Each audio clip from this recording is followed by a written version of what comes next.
Diálogo sobre a apropriação cultural, como celebrar a diversidade étnico-racial na escola sem reforçar os estereótipos. Boa noite, pessoal. Eu me chamo Ismael, sou aluno do curso de Pedagogia da Noite e eu vou apresentar a equipe e depois a gente vai ter uma conversa com uma convidada muito especial essa noite. Né? Esse aqui é o Felipe, essa é a Nicole, Matheus, Clarice e a Ana Vitória. E aí, Ana Vitória, você pergunta bastante importante para você que trabalhou no Grêmio Estudantil e trabalhou em escola trazendo essas questões de negritude. E a pergunta é, no ambiente escolar, quais são os exemplos mais comuns de apropriação cultural que você já presenciou ou ouviu falar? Bom, é muito comum nas escolas, principalmente em novembro, ter atividades só para um pouco rico que não se aprofundam completamente na história daquilo, como por exemplo, sei lá, trazer grupos de capoeira sem explicar exatamente para que a capoeira serviu ou como que a capoeira foi uma fonte de resistência. Também, por exemplo, o samba, trazer o samba em intervalos e etc, sem explicar como que o samba também foi uma questão muito de resistência, né? Bom, eu acho que as escolas elas praticam muito assim de jogar, às vezes só para representar mesmo, mas sem contar, sem aprofundar a história mesmo. E aí, sobretudo também nas questões indígenas, que a gente já falou aqui, que no folclore só jogam essas coisas, esses assuntos, e que fica por isso mesmo, não tem um aprofundamento, uma explicação mais complexa sobre o assunto. E é isso, né? Bom, as perguntas que eu para te fazer é referente à educação e representação cultural. Como podemos ensinar sobre culturas diversas sem cair no erro de reforçar estereótipos? Eu acredito que a principal forma seja, primeiro, a gente ter um aprofundamento, tentar conhecer, entender como que aquilo foi muito importante para a cultura que a gente vai explicar. Como, por exemplo, se a gente for trazer na consciência negra sobre algum assunto específico, a gente fazer um aprofundamento, trazer como que isso também foi uma questão de resistência e não só uma questão folclorizada, como o Ismael também já tinha comentado. Você acredita que há uma falta de formação de professores sobre a abordagem adequada da diversidade cultural? Como isso impacta o ambiente escolar? Na universidade, mesmo que ela seja de pesquisa, ensino e extensão, é muito difícil a gente ter acesso a palestras, a oficinas, a aulas que tragam outras narrativas que não sejam as que são eurocentradas, Inclusive, uma coisa que eu acho muito interessante que tem no grupo de universidade, que no caso é você, é quem escolhe os canônicos. Porque quando a gente chega na universidade, a gente tem uma gama de livros para ler, que são as pessoas que representam a educação, mas a gente tem que começar a pensar quem que escolhe essas pessoas, entendeu? Por que a gente não lê literatura indígena, entendeu? A gente vive num país, a gente tem uma cultura africana muito forte, por que a gente não lê escritores africanos? E aí a formação da universidade, por muitas vezes, ela acaba não contribuindo para isso. E o nosso papel é buscar esses autores, é buscar trazer esses autores para a sala de aula, é buscar trazer até mesmo pessoas que vivem disso ou que estudam isso para a sala de aula para poder explicar da melhor forma para os alunos, para que eles entendam e que a gente não acabe reforçando estereótipos ou trazendo, enfim. E aí, uma questão que é para a gente repensar e pensar no nosso próprio curso de pedagogia, que a gente até agora não viu nenhum autor preto ou uma autora preta, A gente só vê autores brancos, e eurocentrados, E aí, quando é que a gente vai estudar sobre a Roots, sobre essas figuras negras totalmente importantes, no nosso currículo acadêmico? Bom, minha última perguntinha que eu tenho para te fazer algumas escolas abordam práticas da consciência negra com apresentações culturais. Como garantir que essas ações não sejam superficiais ou reforcem caricaturas? Acho que um exemplo na minha própria escola, A gente tinha um mês da consciência negra e aí o primeiro ponto que a gente tem que pensar é por que isso só acontece em novembro, por que a gente não traz isso em outros momentos e, enfim, de outras formas. E pelo menos na escola que eu era do Grêmio, a gente tinha toda aquela questão que era basicamente apresentações culturais, só que a gente tem que pensar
feira de consciência negra, do desfile, né? E aí, quando eu fui fazer a identificação para entrar na UES, eu fiquei morrendo de medo, porque será que eu sou uma pessoa negra? Né? E aí, eu acho que isso é um assunto tão importante e delicado para falar, né, a qualquer momento. E isso que o Ismael falou é realmente um fato, porque para a gente se conhecer como uma pessoa negra também é difícil. Querendo ou não, a gente acaba vivendo um espaço que a gente é muito difícil colocar, olha, eu sou uma pessoa negra, e é isso. E esses espaços, trazer essas questões, faz muito com que a gente se conheça, se reafirme, se entenda e também tenha orgulho, né, de seguir nós somos. Bom, como o Maia falou, que você ia estudar na mesma escola, sobre a cultura na escola. Quais as estratégias e metodologias que você sugere para incluir a diversidade cultural no currículo de maneira respeitosa e crítica? Estratégia metodológica é uma coisa muito complexa de dizer, porque vai de professor para professor, né? A gente não pode limitar o debate da questão de racismo estrutural, por exemplo, a somente um professor da área de ciências humanas, até porque sobrecarrega esses professores. É um papel de todos nós debater o antirracismo na escola, entendeu? Acaba sendo uma coisa primordial, principalmente a gente que mora no Brasil, que é um país composto pela maioria das pessoas sempre pessoas negras e pessoas pardas. Então, eu acredito que seja, além de ser muito subjetivo do professor, é um papel também da própria escola, da própria direção, incentivar. E isso também é um papel da universidade, né? Fazer com que a gente debata sobre isso, para que quando a gente chega na escola, a gente não discuta só sobre os canões que quem que escolhe, né? A gente discuta também sobre literatura indígena, a gente não vê o indígena somente daquela forma que a gente vê na história, né? Como, enfim, as pessoas que não resistiram e tal. A gente tem que ver, procurar ver de outra forma.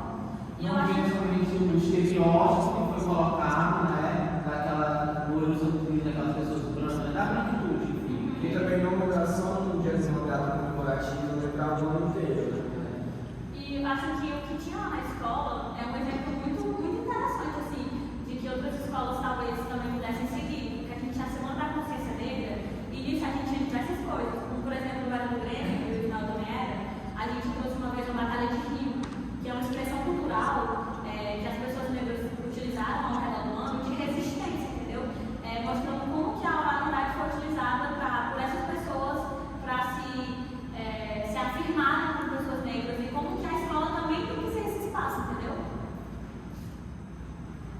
Vou fazer outra pergunta sobre qual a importância de trazer vozes e experiências autênticas como artistas, mestres de saberes tradicionais e lideranças indígenas para dentro da escola.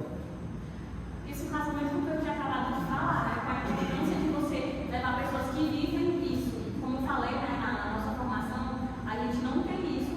E aí a gente levar como, por exemplo, se a gente vai falar de, sei lá, literatura marginal, né, escrita marginal, é muito importante que a gente leve uma pessoa que vive da arte, uma pessoa que é poeta, que vive aquilo no dia a dia dela, né? Para que os alunos, além de conseguirem entender na prática, a gente também consiga reconhecer essas pessoas, entendeu? Porque muitas vezes são marginalizadas.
entenda as diferenças das religiões, as diferenças das crenças e como que ele tem que respeitar acima de tudo, né?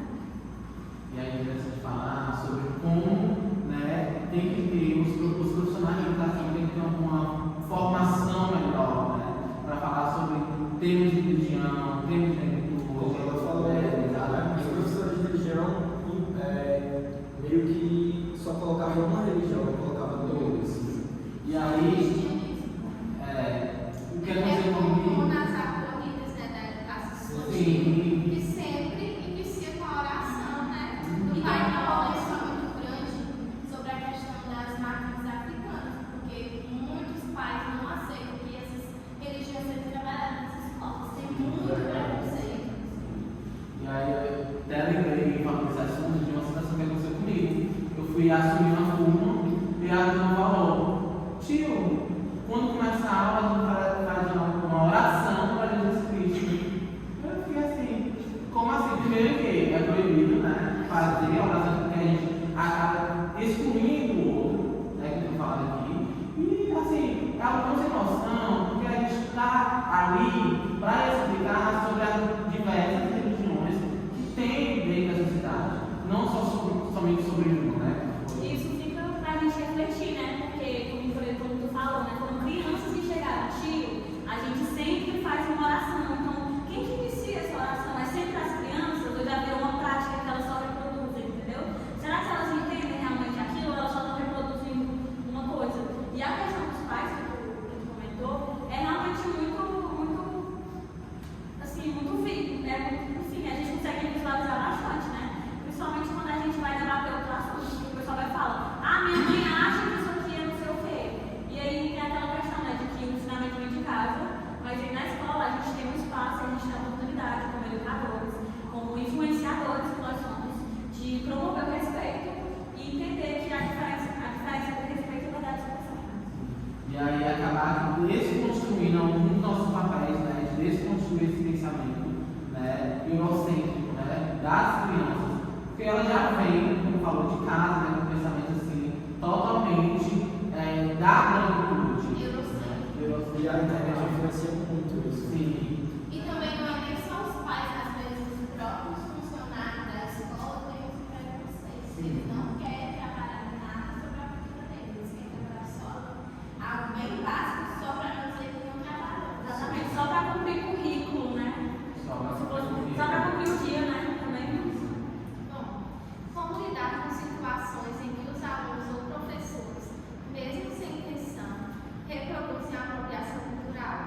E qual o papel da mediação pedagógica nesse caso? Como lidar? Acredito que quando é a questão de educador é mais difícil, porque muitos vão ter a cabeça fechada no seu mundinho e etc. Mas quando é uma questão de educação, a gente pode, sei lá, propor para a escola trazer esses assuntos, também conversar com os nossos colegas de trabalho, né, sobre a diferença entre a apropriação e a apreciação cultural, porque daí muitas pessoas talvez não tenham o objetivo de se apropriar culturalmente, mas isso acaba acontecendo sem querer, entendeu? Acho que a conversa já de tudo, assim, né? Que políticas públicas ou diretrizes educacionais você considera essenciais para orientar melhor a inclusão da diversidade cultural sem a apropriação? O primeiro é nas escolas incentivarem isso, né? E eu acho que em relação à política pública, o principal é a gente ter um currículo na universidade que aborde outros autores que não sejam os cânones, né? É o que eu sempre falei. E a gente cobrar também. Da E a nossa gente parte ser cobrar. professor, até porque se a gente não cobrar, não vai ter efeito, né? Não vai ser visto esse contexto. A gente também tem um pensamento crítico nas próprias aulas, né? De incluir outros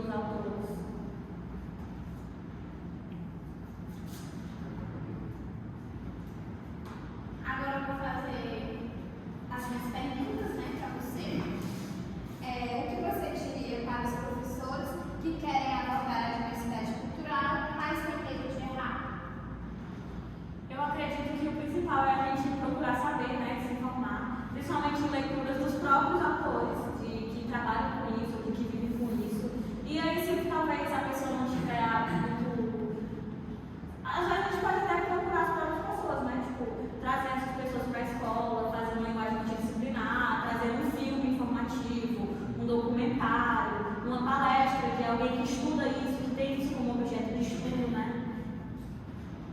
Eu acho que esse medo de errar dos professores seria menor se a formação fosse mais voltada nessas questões, né? Se houvesse, né, Conceição Evaristo, né, e aí essas outras inúmeras autoras, né, negras que vão falar sobre esses temas de total importância na sociedade, porque a gente está lidando com alunos, né? E alunos negros, alunos, né? É uma sociedade muito diversa. Sim, total. Como as famílias podem ser envolvidas nesse processo de valorização e respeito às culturas diversas? Como já foi comentado aqui na roda, né, que muitas vezes os preconceitos acabam vindo da própria família, acredito que o papel da escola seja utilizar os momentos de reuniões de pais para ser além de só aquela coisa metódica de ir lá, assinar um boletim, falar sobre tal coisa, mas também de questionar os pais, não questionar diretamente, né, mas também de trazer os pais para momentos de palestras, para momentos de formações, e acredito que é isso, essa é a única chave, porque a gente acaba não tendo contato direto com os pais de cada um, né? E o nosso papel como professor para proteger os próprios alunos que acabam sofrendo racismo e outros preconceitos é escutá-los, né? A gente está sempre lá para que eles cheguem até a gente e a gente se sinta acolhidos também. Eu acho que essa questão de envolver a família é muito complexa, né? Porque tem muitas famílias que não aceitam, principalmente as evangélicas, né? Aquelas que são mais conservadoras. Ainda tem muita resistência sobre esse tema. E aí, só falar, a gente passou, né, por uma onda de bolsonarismo, né, e aí já era muito predominante as questões racistas na sociedade. E depois disso, ficou muito mais predominante ainda, né, porque eles agora falam escancarados, não tem medo de falar, né, e aí os pais, totalmente, assim, sem medo, vão lá, falam com o professor que aquilo é errado, sendo que eles não tiveram uma formação, né, quem teve foi o professor. E as redes sociais ajudam muito nessa desinformação, nesse espalhamento de racismo, de fake news, machismo, tudo isso. Então é meio que essas redes sociais desenfreadas ajudam nisso. Tem pais que acham que ensinam em casa e tal. É isso. Também tem essa questão da internet que ele falou. Esse povo aí, né? Bolsonaristas que falam, eles querem acabar com a regulamentação das redes sociais, porque eles querem ter carta branca para disseminar esses preconceitos nas redes sociais. E acho que lá é um lugar de terra sem lei, né? Que pode fazer tudo, que pode cometer racismo abertamente, né? E aí a nossa professora Juliana Santana, ela sempre vem trazendo essa perspectiva, né, para nossas aulas, né? E aí a gente vê esse racismo escancarado, né, na própria aula com ela, né? E aí ela lidar de uma forma, né, que ela consegue lidar, a gente já vem passando muito isso, né? Já vem passando esses terceiros. E eu acredito que é muito importante que a gente, como os educadores, a gente se blinde para isso. Por quê?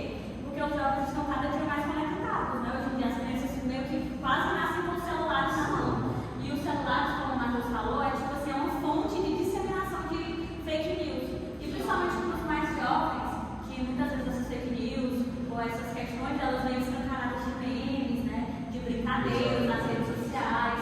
E isso a gente vai ver na sala de aula, na realidade, na ação do jovem, enfim. Acredito que a gente tem que ter uma formação.